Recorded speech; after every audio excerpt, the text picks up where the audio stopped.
Mana azba behilarimiz. O'sha 4 ta shox qoldirib kesilgan behi.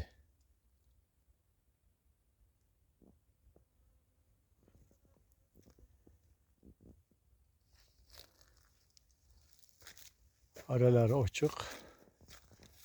Gullari bor mana. Endi gullab boshladi.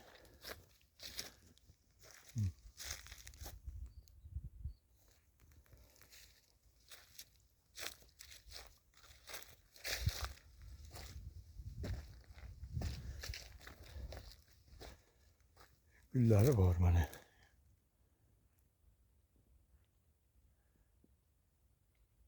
Mana shu ayamay kesilgan behi. 4 dona 5 dona katta shox qoldirib kesilgan. Hozirga mana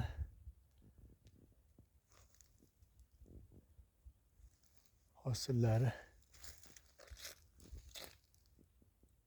kamroq bo'lsa ham bor ish qilib.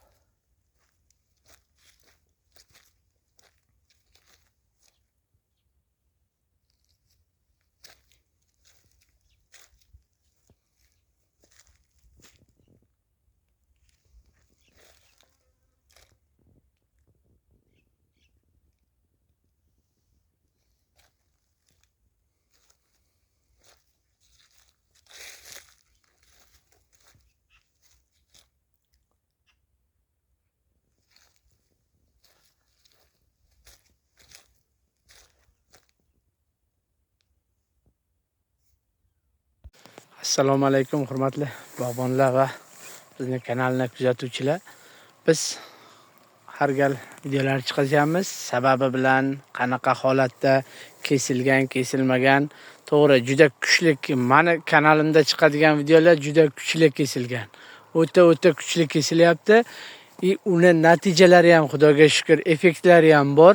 Mana siz aytgan darajada kesilmagan boqqa kelaylik. Mana o'tgan yil kesilgan. Bu yil kesilmagan. Biz nimalarni yo'qotyapmiz? Hosilxonalar umuman mana daraxt tepada ko'tarilib ketgan. Hosilxona qanaqa joyda bor? Quyosh tegadigan joyda mavjud.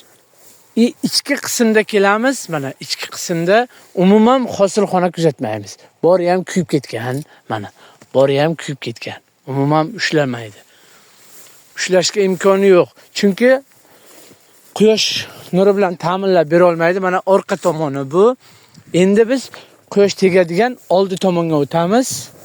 Oldi tomonga ozgincha salgina bitta ikkita hosil bor. U ham tepada. Tepada chiqib ketgan.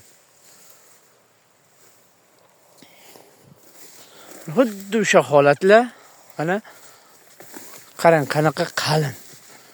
Bundan biz hozir sizga ko'rsatib o'tamiz. Shu videoni davomida qanaqa holatda kesilishi, nimalar qilinishi, qanday hosil olinishini ham shu o'rinda ko'rsatib o'tamiz. Mana. Biz bundan nima kutamiz? Hosil qani? Bekorga umrimiz bir dona, 2 dona arang qidirib topasiz lo'pa bilan. Mana. Bir dona bor ekan, yo'q emas. Mana bunda bir dona bor ekan. Endi biz kesilgan ko'chatni tanishtirib boramiz siz bilan. Mana ki. Hosil qaniki? Biz nima foyda qilyapmiz? Bor. Tepada uch qismida bor. Uch qismida shadda hosili bor. Bular hammasi nima bo'ladi? Hosil yetilgandan keyin pastga qaytib keladi. Oraliq o'rmon bo'ladi. Mana xomnovdalar o'z o'rnida turibdi. Bularni olish kerak. Bular egilib kelgandan keyin nestandart siz bilan biz kutgan hosilga erisha olmaymiz. Mana e'tiborlaring uchun kesilgan boqqa o'tamiz. Va nihoyat mana behilarimizni hosil davriga ham yetib keldik. Gul davrdan hosilga o'tdi. Biz o'tda kuchli kesgan, juda ham behini kesguncha qancha gaplar eshitdik, qancha so'zlar eshitdik. Qanaqa so'zlar bilan bizni haqoratlashdilar ham. Yo'q, bu xulosaga shoshilmaslik kerak. Mana o'shandagi men sizga ko'rsatmoqchi bo'lgan, ko'rsata oladigan voqeaga ham yetib keldik. e'tibor beramiz. Har bir qo'ygan novdamiz, hosilxona degan joylarimiz mana. Hosil o'z o'rnida, hech qanaqa muammo yo'q. 4 ta mana bunda bor. Mana e'tibor beramiz qanaqa. 3 ta, 4 ta. Mana shu novda juda ham bu shu bo'yiga qolmaydi. Bizdagi kelajakda ishlaydigan novdalarimiz bor. Endi bizga bu bexlarga yordam beradigan holatimiz ichki qism olinadi. Zilon nabriskada ichki qism. Mana ozgincha dehqonimiz ham ishlash kerak endi nima? Yana kesuv. Yana kesiladimi degan savolimizga javob. Endi bizga keyingi hozirdagi kesuvga nimalar olinadi? Hosilxonasiz kaltaklar kerak yo'q bizga. Ishlashini ham bizni daraxtni qalin qilishini keragi yo'q. O'rtada keladigan bo'lsa mana bu keraksiz. Biz bo'ldi. Tanlov oldik. Bizga juda ham qiladigan ishimiz endi tagini ochishlik, o'tini olib, qalinligini yo'qotishlik. Mana imkon qadar daraxtni qaysi payt kesiladi? Farqi yo'q.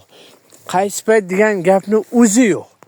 Xohlagan paytingiz daraxtga qarab ishlashingiz kerak. Mana men daraxtni odamga taqqoslayman. Odamni har qanday vaqtda har qanday kasalliklar yengib olishi mumkin. Bu ham xuddi shunday. Mana buni qo'yib bersak, ichi qalin bo'lsa, boya kasallik nima? E'tibor bering, quyosh tushgan holatda kutaklarimiz, mana novdalarimiz qanaqa chiroyli ishlayapti. Endi bularni biza ta'minlab berish uchun mana hosili yo'q kaltakni olishimiz kerak. Mana bunda ham ichki qismdagi mana hammasini olinmaydi. Olganda ham e'tibor berib, mana kichkina hosilxona keyingi zaminda kerak bo'ladi. Mana. Bo'ldi, 4 donani oldik yetadi. Ana endi biz bu 4 dona bilan nimaga yordam berdik? Qarang hosillarni, hosilxonalarimizni qarang. Mana shularni ko'tarib bizga yetiltirib bersa, shuni o'zi yetarli. Bexa bilasiz, mana hozir shuni o'rnida 4 ta, 5 ta tepa qismidagi ketadi. Keragi yo'q. 3 ta. 3 ta siz bilan biz kutgan sredni holatni beradi. Ichidagi yurib mana bunaqa qoraygan tanalar, kuygan tanalar ketadi. Mana bular ketadi. Keragi yo'q. Mana e'tibor beramiz, qanaqa chiroyli holatda bo'lyapti. Xom zilonni novdada mana buni olinadi. Tepa qismi olinadi. Bo'ldi. Mana biz faqat pastki qanotdagi novda bilan ishlashimiz kerak. U nimani beradi bizga mana? Qanotdagi novda mana shu yerda o'zi 2 ta hosil berib turibdi. E'tibor beramiz mana aka. Xuddi o'sha narsa. Tepada bersak, tepada qo'yib bersak, boyagi hosil beradi, buni ustiga yotadi. Keyin shamolda o'ynab nogiron, qing'ir qiyshiq, badani yulingan hosilni bizaga hosilxona bilan ta'minlab bera oladi. Endi mana qarang. Bexida qanaqa qalinlik mavjud. Tepa qismidagi keragi yo'q. Bitta serialashtiramiz buni. Mana shu novda nechta ko'tara oladi? Bu qoragan olinadi. 1, 2, 3, 4, 5, 6, 7. 6 ta. Bu qoragan ketadi. 7 ta, 8 ta. Mana shuni o'zida 8 ta qarang. Katta ichki qismlar. Ichki qismdagilar olinadi. Mana tashqi qismda qo'yiladi-da. Mana bundagi har 15 ta bitta qolsa 15 sm, 10 sm oralig'ida. Negaki ertaga yetilgani bor. Bu o'suvi bor. O'sgandan keyin bir-biriga xalaqit bermaslik kerak. Agar shuni ola olmasak vaqtida ta'minlab bera olmasak, bu siqilish bo'ladi. Ana bizdagi shakl yo'qoladi. Mana shuni o'zida qarang, nechta hosil bor. E'tibor beramiz. Mana. Oradan mana bu kishi ketadi. Buni qanaqa? Hosil o'zini olamiz. 1, 2, 3, 4. Bu yo'q, mana bundan olib tashlasak ham bo'ladi. Mana. Yetadi. Mana bu ketadi. Shuni o'zida 6 ta. Bu ham juda ko'p. Kerak emas. Mana tepa qismdagilar aytganimdan ketadi. Ichki qism ketadi. Bo'ldi. 5 ta, 6 ta qoldi.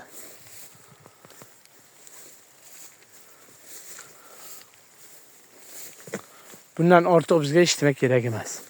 Kelajakda mana bularni ko'tarib olamiz. Bu yoqdan ko'taradi, bu yoqdan novda beradi, mana bu novdani ko'taramiz. Bu yoq to'ladi. Chunki bu katta kesuv nimani bizga olib keldi? Mana bu tana qurigan edi. Bu tomondagi shuni hisobga olingan edi.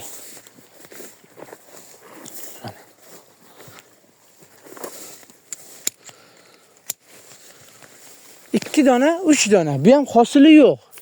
Keraksiz. Lekin ana shu qosa bizga tanani kasallantirishga olib keladi. Tanaga quyosh tegib tursa, quyosh endi to'liq emas. Hali xomnovdalarimiz bor.